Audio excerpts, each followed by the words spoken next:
Number one, we're going to start with scientific principles we've seen in everyday life that are going to help you understand how the power of the mind works. And the first principle we're going to start with is Marconi and the principle of the radio.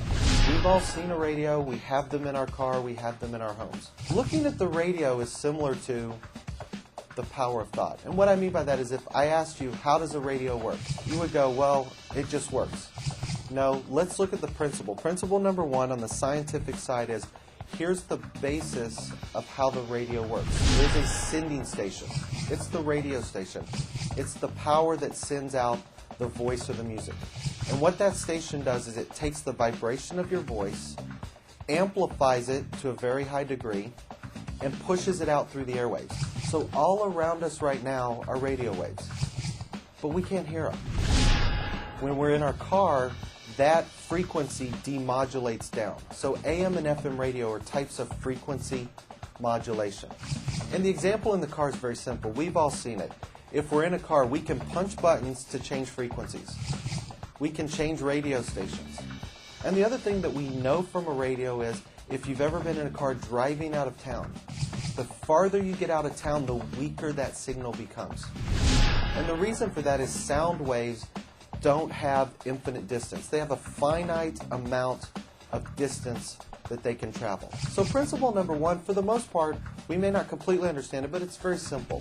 The principle of the radio, a sending station, a receiving station, different frequencies, and the power of sound.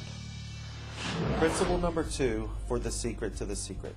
Again, what we're talking about are everyday principles of science.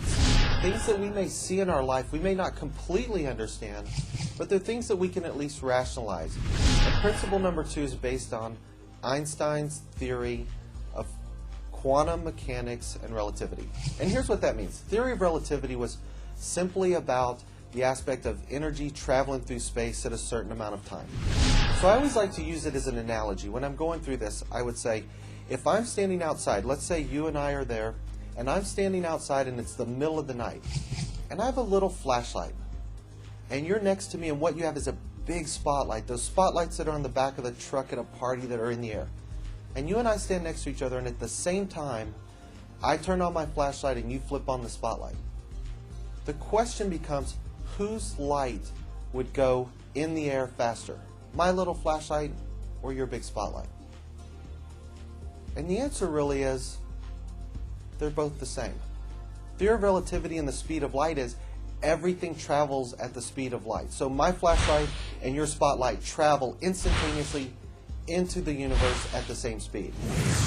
Now the second part of relativity, and the question becomes, whose light would travel farther? Again, I have a little flashlight, you got a big spotlight. And intuitively we would say, oh, well, it's got to be the spotlight. But again, it's not. Theory of relativity and light says our energy, our light travels at the speed of light instantaneously, and actually light travels as a form of energy infinitely through the universe. And that's shown from our classes in astronomy or what we've seen of what's called light years. We can pick up with instruments of science stars that have vanished billions of years ago. But that energy, that light, those particles are still traveling through space. And our eyes may not be able to see them, but those light waves, those energies are still there. So principle number two is theory of relativity, speed of light, infinite universe where the energy travels. Now when we start putting them together, if we look at it, we say, all right, we have Marconi's principle of the radio, we have Einstein's theory of light. What's the third principle? And it's based on something that we've all probably seen in movies. And it's not really a principle as much as it is a machine called the EEG. Now the EEG is the electroencephalogram, and I know we've all seen them. We've seen movies and scenes where somebody's laying down and they have diodes on their head. And if they're having a nice dream and they're sleeping, we've seen the needles, they barely move. But when someone's having a nightmare, a vivid thought, a dream, what happens to those needles? We've seen them. The needles go crazy. What those needles are registering are the thoughts that we have inside our mind.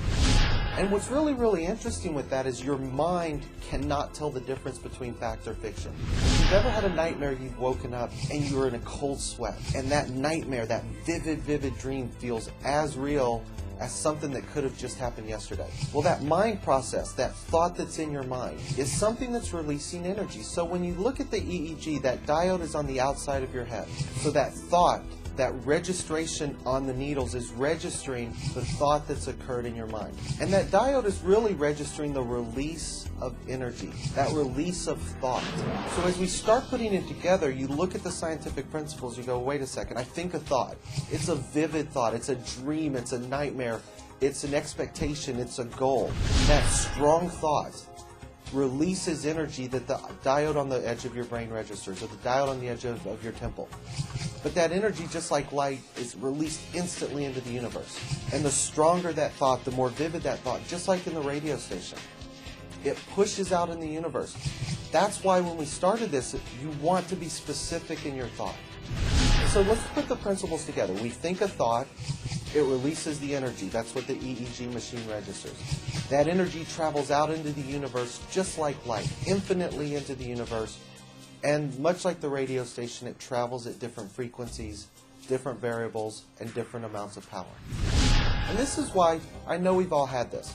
We've had what we call a meaningful coincidence. The phone rings and you pick it up and it's your best friend. Oh my God, I was just thinking about you. I can't believe that. Was it a coincidence? The person had a thought that was strong enough. They took the phone to their head, they took an action, and that thought was released instantly in the universe, and you happen to be on the same frequency. That's what you want to learn how to do. So when we talk about the secret to the secret, again, I'm not discounting the power of thought, the law of attraction.